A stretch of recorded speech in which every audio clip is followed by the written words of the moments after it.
Photography is not new. It's been around for hundreds of years. It freezes the present and connects us to our past, and its future potential is limitless. This is the latest smartphone. Its pictures are beautiful and it's easy to share. And this is a film camera from the 1970s. Now, why would anyone use this over this? I'm Takekayo, and welcome to the Analogue Photography Series.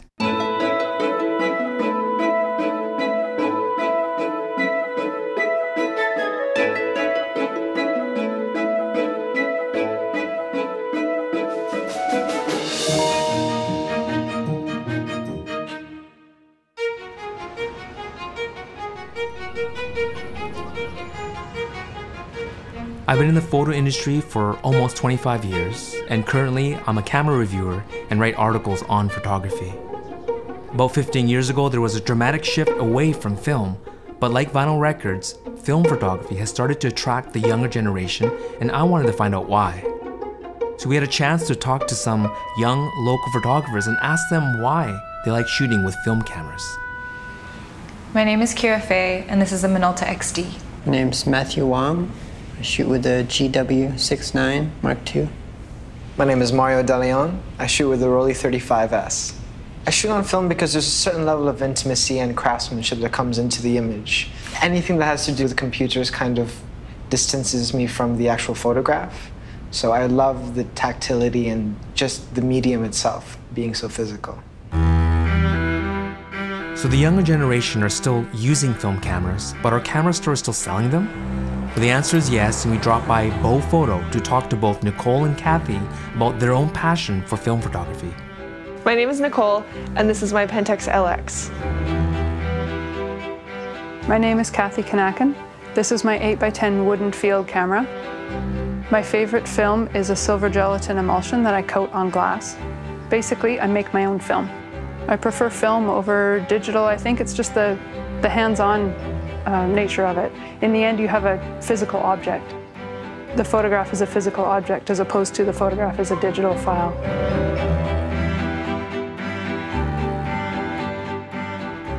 It was great visiting a local camera store, realizing that they're still selling a lot of old used film cameras, and I wasn't surprised. These cameras were built to last a lifetime. We also had a chance to talk with two professional photographers who still shoot with film. First, we visit Greg Gerard at the Monty Clark Gallery in Vancouver. My name is Greg Gerard, and this is my Mamiya 7. The reason I shoot film is probably because I started doing it, and it still works for me. I like the fact that the film has characteristics. Every film type has a certain palette, and over time you get to know them. I like the results I get. It really comes down to that. It's not a kind of fetish about film in the sense that I believe it inherently to be the right choice. It works for me. The reason I don't shoot digital, on the other hand, is that I find it problematic that a digital file has no inherent characteristics and you have to introduce them. And so it just seems to me I might as well keep shooting film since it gives me what I want. We caught up with my good friend John Lehman in Gastown, who happens to be an award-winning photojournalist, to get his thoughts on film photography in his field of work. My name is John Lehman, and this is my Hasselblad 501 CM. I still find myself from time to time shooting film because I like to use a film camera when I find a story that matches. So, for example, I shot a man that was turning 100, and so I went and tried to find a camera that was over 100 years old, and I found this Kodak Brownie. Takes 120 film, it's fixed focused, fixed light, so it was difficult to use, and I probably put 5 or 6 rolls through it to make sure I had something usable. So that was a good relationship between the camera and the subject.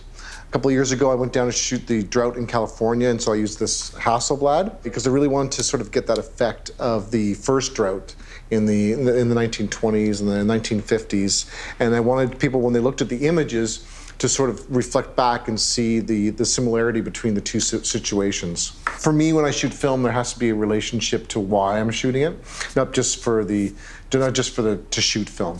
If you're interested in getting film photography and speaking to other film enthusiasts, you have to go to Hong Kong. They have a long history of shooting film and shooting cameras. And there's this guy named David Chan who has got this incredible shop, and you can find just about every film camera that was ever made in his shop. You got to go see David Chan. I lived in Hong Kong for about 15 years, from 82 to 97, basically, 98. I think Hong Kong is a great place to look for camera gear, whether it's new or used. And Champagne Arcade in Tsim Sha Tsui in Kowloon is a really great spot to go for that. Any serious photographer living in Hong Kong discovers David Chan in Champagne Arcade, sooner than later.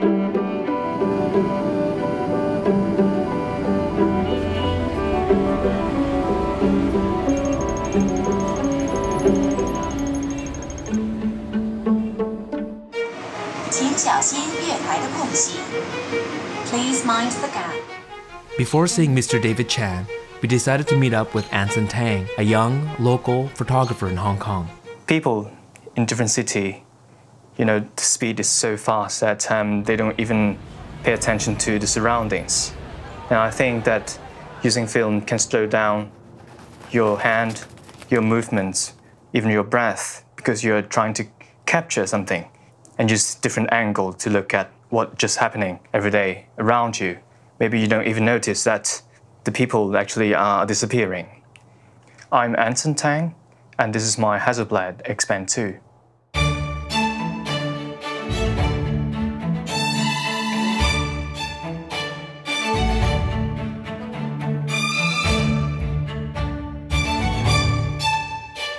My name is David Chan.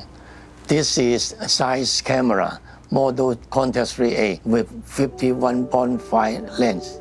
Film picture completely different to digital, different culture. And when you take the film, you have a very surprise. For example, after you finish the exposure and put it to the development, and you are very frightened, wow, whether this is okay or not. But when you go to the development shop and picture come out, and you will be very, very surprised. But digital is no this culture, and if you don't like it, you can delete it. That's why people, they like to have something make you surprised. The variety of vintage cameras is fascinating, but are there new film cameras still being made? I'm Gary Ho, and I built this camera.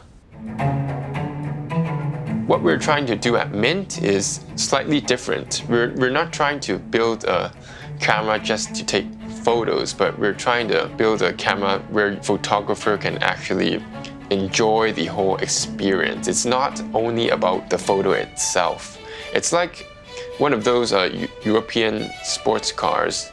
It's not about taking you to the destination. It's about the whole experience of driving the car. So I think a lot can be done when designing our cameras to make it more controllable, to make it more enjoyable to use, instead of just pressing a button and the photo comes out.